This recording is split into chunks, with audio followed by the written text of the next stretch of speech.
Now, let's get over to the next topic of the show, which is the CFP rankings. Now, those were on tonight. They revealed those at about 7 o'clock. And here are the rankings.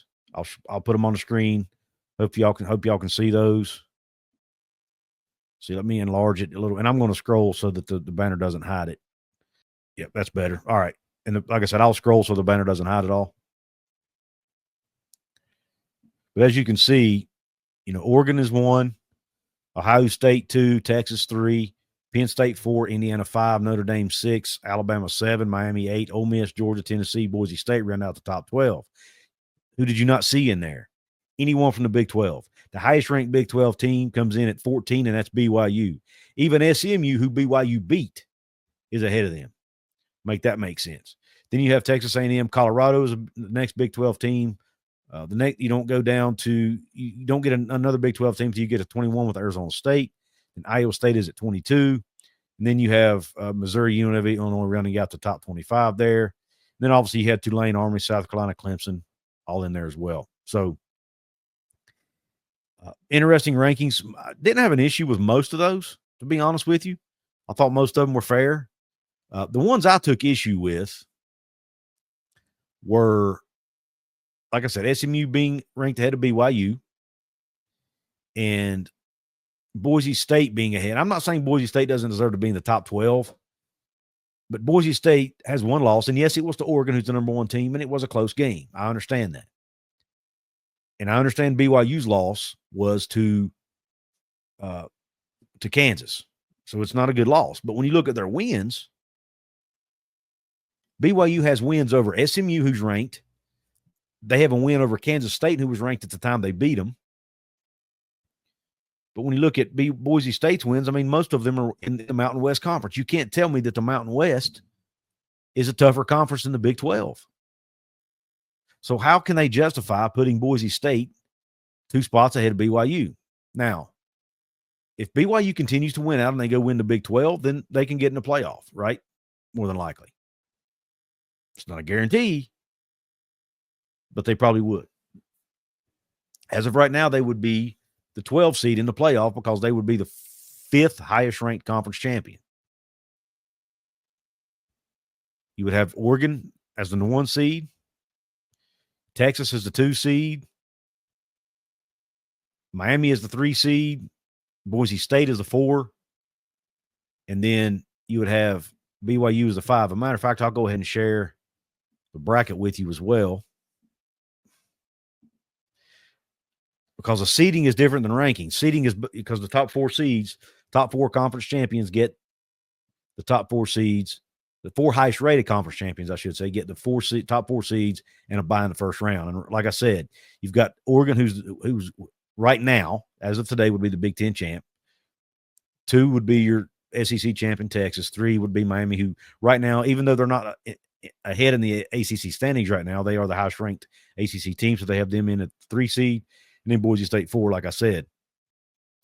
But here's where I have an issue with. I don't understand how you can have Texas. I'm just going to pull up Texas's schedule right now. How can you have Texas sitting there at 3 with I mean, do they even have a quality win on their schedule? They play Kentucky this week. They're huge favorites in that game. They're 9-1. Their record is 9-1.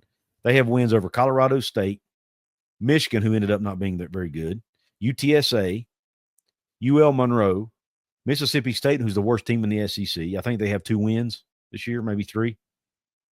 They beat Oklahoma, but Oklahoma's turned out not to be very good. They lost to Georgia by 15 points. They beat Vanderbilt by 3 points. That's their best win right now is Vanderbilt. They beat Florida and Arkansas. So their best win is against Vanderbilt, who is currently ranked. They're currently not ranked at all. So how can they justify having them at 3 over a lot of these other teams? I know a lot of people want to talk about Indiana's strength of schedule. They beat Michigan too, just like Texas did. Now, they don't have a Vanderbilt on their schedule, I don't guess. If you want to say Vanderbilt's good. I just don't understand. And you've got Miami sitting there too. How do you have Miami as an 8 seed and BYU as a 14? Miami's loss was to Georgia Tech. Do you think Georgia Tech's that much better than Kansas? Their record says they're 2 games better, but I don't think they're 2 games better. Kansas right now is one of the hottest teams in college football. They've won 2 in a row, playing really good football right now. But when you look at Miami's schedule, I'm going to pull it up next.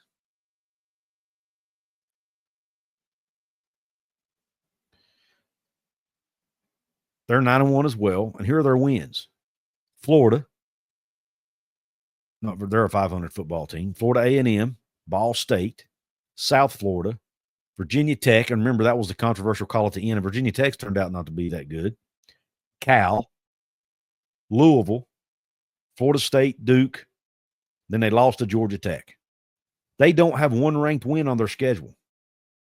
Not one. BYU has 2. Now, Kansas State's, again, I know Kansas, well, you could say 1 at least. They have 1, and that's SMU. Miami doesn't have any. Yet they're ranked 8th, and BYU's 14th.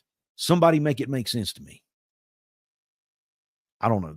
They like to say that it's all about the eye test in some cases, but it's only about the eye test when it needs to fit their criteria and their agenda. Any other time, it's about what they've done. It's about their strength of record or strength of schedule or something else. And I know BYU hasn't looked great in a lot of their wins, but Miami lost. They won the Virginia Tech game in controversial fashion. They won the Cal game by 1 point in controversial fashion. They haven't exactly looked great either in some of their games. So I don't really buy that argument with that one. Now, at the end of the day, some of this will all shake out with wins and losses, because some of these teams are going to be playing each other. I mean, for example, you got Notre Dame sitting here with the ranked 6 with the 8 seed. They got to play Army, who's undefeated. Now, it's possible Army knocks them off and knocks them out of the playoff. And then that allows teams like Tennessee, SMU to be in the top 12 potentially. You know, it's another thing. Tennessee beat Alabama.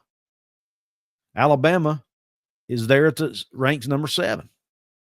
So a lot of chaos, a lot of things that don't make a whole lot of sense about these, but hopefully it all comes out in Washington. Penn State, they're the number 4 ranked team.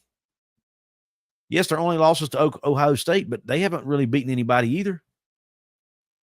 And they've not been winning. They've not been blowing anybody out. They struggled to beat UCLA, who Indiana completely dog walked. So I don't know. Some of these rankings just don't make sense. And when you look at the Big 12 with Colorado sitting there at 16, followed by Arizona State and Iowa State at 21 and 22, and of course BYU at 14. I don't see any possible way for the Big 12 to get 2 teams in this thing. Because if Colorado goes on and wins out and beats BYU, they're probably going to get in, barely, if they get in at all. I think they will, but they'll barely get in, and they're not going to get a bye more than likely, because if Boise State wins out, they'll still have Boise State ahead of them, because Colorado's going to have 2 losses on their schedule, on their resume. In BYU, you've seen they're already out of the top 12. If they lose again, there's no way they get back in it. If BYU wins out, maybe they move into the top 12 and get that buyback, that first round buyback, and get one of the top 4 seeds potentially, if they went out and end up beating someone like Colorado in the conference title game. But then that's going to put Colorado with 3 losses, and then they won't have a chance to get an at-large. So the Big 12 is getting 1 team in at the most, and there's actually a possibility, depending on how this thing plays out, they could get left out completely. It's a long shot, but when you look at the bottom of the rankings, you have teams like Tulane, who's sitting there at 20. Is it? And Colorado's only a few spots ahead of them at 16. If I don't know, man, there's got Arizona State and Iowa State at 21 and 22. If one of them ends up winning the league with 2 losses, and Tulane wins the American, does Tulane pass them? Does Army pull off an upset over Notre Dame and win their conference? And do they move ahead of the Big 12 champion in the standings. There is a scenario where the Big 12 gets 0 teams in the college football playoff. Again, it's a long shot. But, man, and that would be absolute worst case scenario, but it is absolutely possible. And it sucks for our conference. But, we all talked about how there's going to be so much parity in this conference and in this league. That's the price you pay, because they're all beating each other up and knocking each other out of the playoffs. Now, let me get to some super chats here. I've got Crispy with another super chat. Thank you for that. It says, do you think that media value and bias is contributing to the peculiar CFP rankings, especially top 10? Crispy, I want to say no, man. I don't want to accuse anybody of that. I just think, here's what I think. I think there is a subconscious bias maybe that exists when you see teams like Alabama, Georgia, Tennessee, Ole Miss, because they do have that SEC logo, and I think there might be some subconscious bias there that they may not realize exists.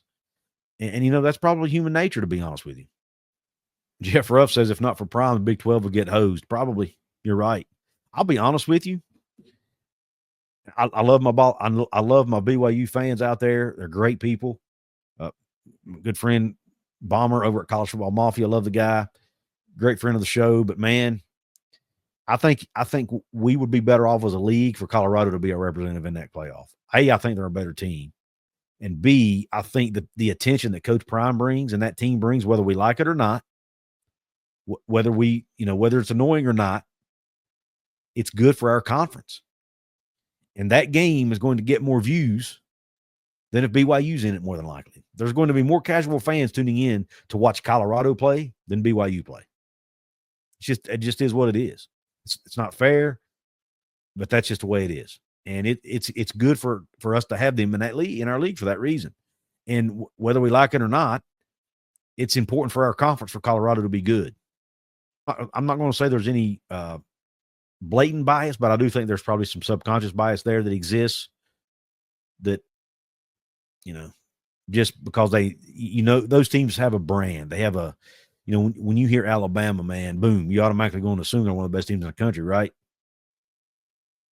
When you hear Georgia, same thing. When you hear Texas, I mean, their brands just carry more weight. And there's not much we can do about that. That's why you're seeing what we're seeing with all the consolidation, with the SEC and the Big Ten trying to get more and more of these big brands. Just the way it is. They're going to leave the Big 12 and ACC in the dust when it comes to revenue. It's just the way it is. It's the way of the world. It's the way the college football world works.